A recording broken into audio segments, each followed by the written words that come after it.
Target adalah Komisi Pendidikan. Shalom Bapak-Bapak dan Ibu yang saya kasihi, hamba-hamba Tuhan yang saya kasihi. Bapak sudah Bapak Krisman ya, sudah bertemu di 2019. Waktu itu saya baru mulai, dan saat ini saya semakin tahu panggilan saya seperti apa.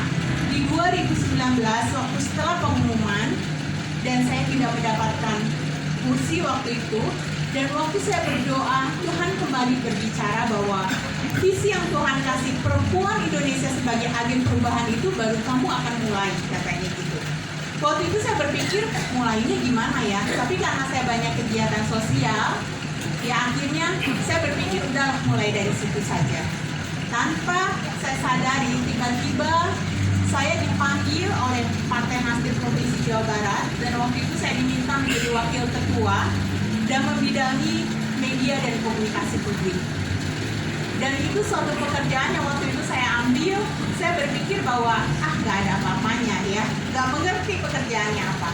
Tapi di situ justru Tuhan menaruhkan saya di satu pekerjaan yang amat sangat penting. Dan waktu COVID saya baru menyadari, waktu saya diminta mimpin Zoom, begitu saya buka semuanya itu, yang saya pimpin rapat itu adalah Wakil Bupati Cirebon. Waktu itu ada Bupati juga dari Cianjur, dan waktu itu saya mulai tahu bahwa Tuhan memanggil saya untuk saya memberikan dampak. Disitulah saya ada di Partai Nasdem waktu itu, dan saya berusaha untuk memberikan dampak. Dan selalu sampai saat ini orang berbicara, kalau lihat Kylie itu beda ya orangnya katanya. Dan mereka bilang bahwa ada satu kasih yang mereka bisa rasakan dari saya. Dan saya mau mengajak setiap kita saat ini kompak. Yang kita melihat saat ini begitu Partai Nasdem mengumumkan calon presiden, pastinya semua banyak yang kecewa. Tapi kita harus mempersiapkan anak-anak Tuhan untuk masuk ke sana. Karena kalau kita nanti berjuang 10 tahun yang akan datang, kemungkinan akan terlambat. Saat ini untuk mengimbangi itu semua, saya berharap Ibu Bapak semua mulai jeli mencari siapa orang-orang yang bisa dipercaya di pemerintahan, supaya kita ada keterwakilan. Saya bukan di DPR, karena katanya kan pendeta nggak boleh berpolitik katanya. Jadi saya masuk lewat jalur Dewan Perwakilan Daerah, DPD. DPD itu lintas partai, dia independen. Ya, daerah pemilihan Jawa Barat. Jadi seluruh kota kabupaten di Jawa Barat itu dapil saya untuk duduk di Senayan. Jadi anggota DPD RI nanti bersama dengan anggota DPR RI akan menjadi anggota MPR RI. Itu posisi cukup strategis untuk untuk menjadi ladang perjuangan kita untuk kepentingan kekristenan di seluruh Indonesia, khususnya di Jawa Barat. Puji Tuhan, saya sudah sekian lama bergerak membantu gereja-gereja yang mengalami gangguan ibadah, ya, yang dilarang. Nah, banyak lah. Nah, teman-teman GPD ini paling banyak di seluruh Indonesia, paling banyak diganggu. Dan saya sudah keliling membantu teman-teman GPD dan gereja-gereja lain. Dan saya yakin di sini banyak teman-teman saya semua ini. Tadi disebut Pak Krisman, kan Pak Krisman harus terus disebut oleh semua orang. Saya ketua Bamak Jawa Barat. Nah, Pak Krisman ini penasihat saya di Bamak Jawa Barat. Tepuk tangan buat Pak Krisman. Jadi beliau pasti dukung saya. Nah, dan tolong sosialisasikan supaya kalau ada orang Kristen lain yang mau maju jadi calon DPD dari Jawa Barat, bilang nggak usah lah, itu sudah ada Pak Ferdi. Karena pecah suara selesai kita. DPD RI itu butuh 1,2 juta suara untuk Provinsi Jawa Barat. Ya, kemarin teman-teman dari Ansor aja nggak ada yang jadi. Karena 3 atau 4 calon dari Ansor. Ketua Ansor Kota Bandung maju, Rojak. Ketua Ansor Jawa Barat Kang Denny maju. Nggak jadi satupun. Nah, jadi tolong katakan aja, itu sudah ada Pak Pendeta yang selama ini juga bantu gereja. Kau dukung dia aja lah. Ya.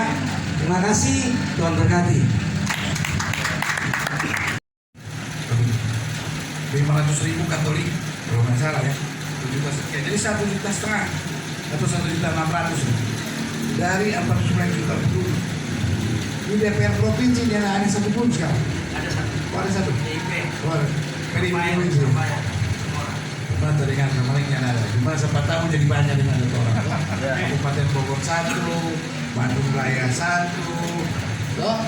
Siapa tahu bisa dapat 6 atau 7, walaupun partai beda-beda. Kita yang harus di angkatan muda Partai Golkar, Wakil Ketua Jawa Barat, mengundurkan diri. Ya Pak, karena terlalu banyak sekali dia masukkan di sana, bersaing susah.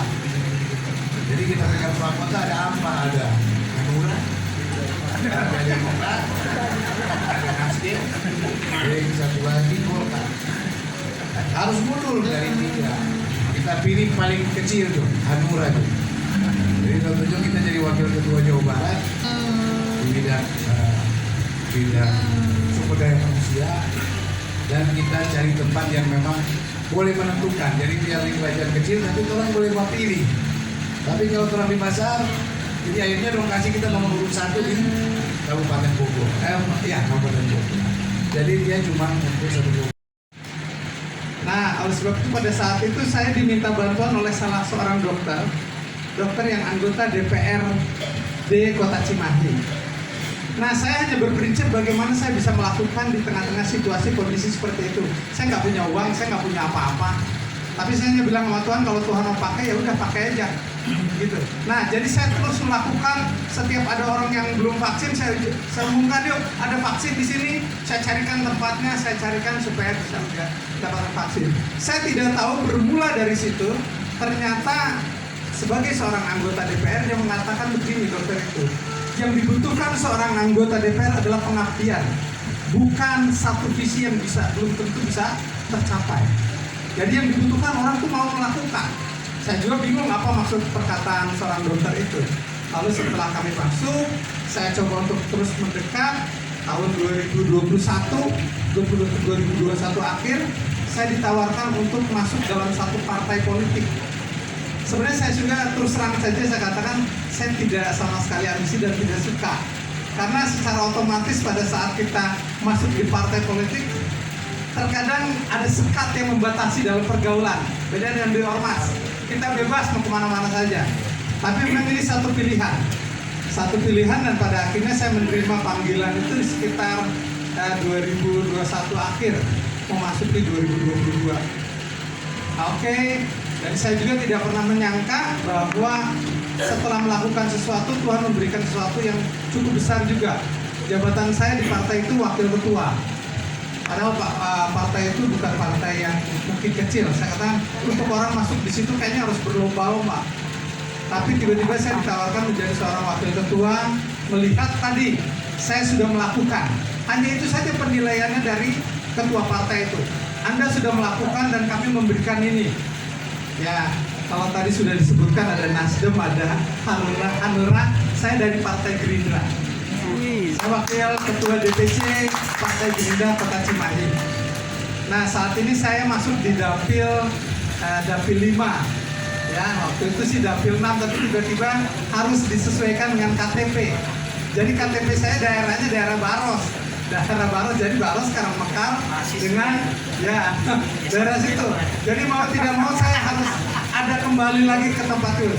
Dan hanya ada satu dalam diri saya tidak punya uang. Mungkin saya katakan itu, saya tidak punya uang sama sekali. Jadi kalau untuk berperang di sana, saya mungkin kalau disuruh bilang pakai uang saya nggak bisa. Tapi hanya ada satu yang selalu saya bawakan doa dengan istri dan anak saya, hanyalah satu. Kalau Tuhan izinkan saya ada di sana, tidak ada satu orang pun yang bisa menutup jalan itu. Tapi kalau Tuhan katakan kamu tidak bisa di situ, saya biar pakai uang sebesar apapun, saya tidak akan pernah duduk di sana. Itu menjadi keyakinan kami. Setiap malam terkadang kami berdoa dengan berbagai macam pergumulan. Kami berdoa. Kami hanya minta satu, kalau Tuhan tempatkan, kami akan melakukan. Kalau Tuhan tidak tempatkan, kami tidak akan pernah memaksa begitu.